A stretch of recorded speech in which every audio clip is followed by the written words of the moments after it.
America's crime crisis hitting major cities across the country. In Philadelphia, the police commissioner stepping down now amid a crime wave. Meanwhile, police officers in Austin, Texas, are now asking robbery victims not to call 911 for help. All right, Fox correspondent Jeff Flock is in Philly with the details. Hey, Jeff. Brian, good morning to you, Ainsley, Steve as well. Sun coming up over the Philadelphia Police headquarters this morning, and a new day dawning in some ways for the Philadelphia Police Department. Danielle Outlaw has really, by all accounts, been a rising star in law enforcement. 20 years on the job in her native Oakland as a sworn officer, police commissioner in Portland, and then the last 3.5 years here in Philadelphia. But she has presided over a tremendous amount of crime and loss of police officers. And then, of course, there was the pandemic and then the George Floyd protests. She actually took heat from both the left and the right on that. She tear-gassed the protesters at one point. The left didn't like that, and the right said she didn't do enough to control them. It is worth noting that in terms of the last year, violent crime is actually down in Philadelphia. Commissioner Outlaw saying that her policies are having something to do with that. Homicides and shootings down double digits. Armed robbery and rape also down, although homicides, worth noting, still at historic highs, up 26% since 2021. And of course, every day we get a new story, not just Philadelphia, but elsewhere, like in your city, in the subway in Harlem, a 60-year-old woman beaten with her own cane in the subway by a suspect, someone who was on the street despite 9 prior arrests.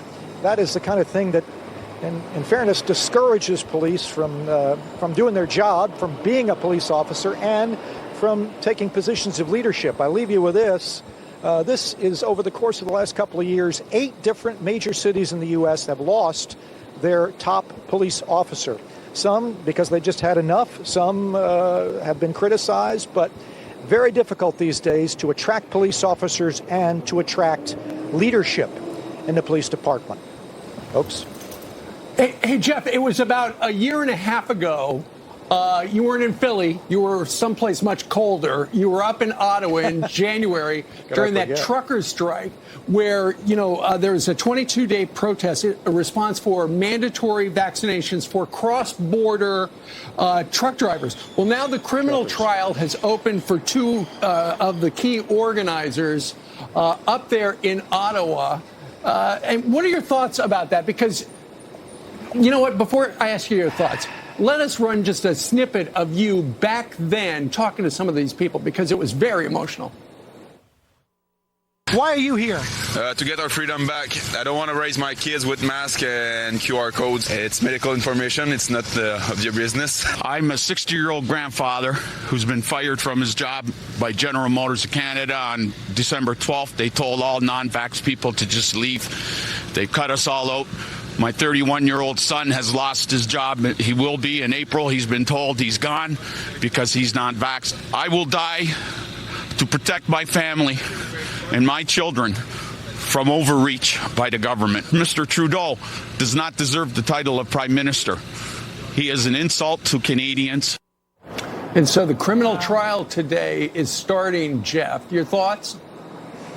I think everyone felt that man's emotion. He just walked up to him, and we felt that. I just think it's interesting. I mean, it was a very peaceful protest. I was surprised to hear that there were criminal charges, because at no time was there. I mean, nobody broke into the Capitol building. Nobody smashed the windows and tried to take over the Capitol. They were all out on the street very peacefully making their case, as you just heard right there. So I don't know. I was surprised to hear that there was a criminal charge associated with it. This country has a long history of people being able to protest, and that's the great thing about this country, is that the diversity and the diversity of opinion is a great thing.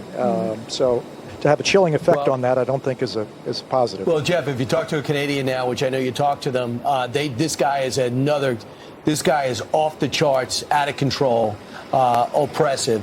He has become a megalomaniac, really despised by most of his people. Well, you know, we all try. People that get involved in government service, I think, try to do what they think is best. And sometimes there's great disagreement about what they think is best. Just hearing those sound bites, though. That's why we have ego courts. drives you. But here, I remember you were there. You were going truck to truck and interviewing protesters, but also the guys behind the big wheels. And gosh, it was so emotional. But to hear that man's story takes us all back. We don't want to go back there. That was such a trying time for every country. Yeah. All right. Great job. Until you're there and listening to those folks and feeling that emotion, I think you don't really totally get it. And I was just happy that we were able to, send that along and make people understand that. Right. That's what happens. Some of these people use the pandemic, thanks, Jeff, to collect power and hold on to it. And we saw with the truckers and we saw at the border and in Canada, a lot of them don't even recognize their country anymore.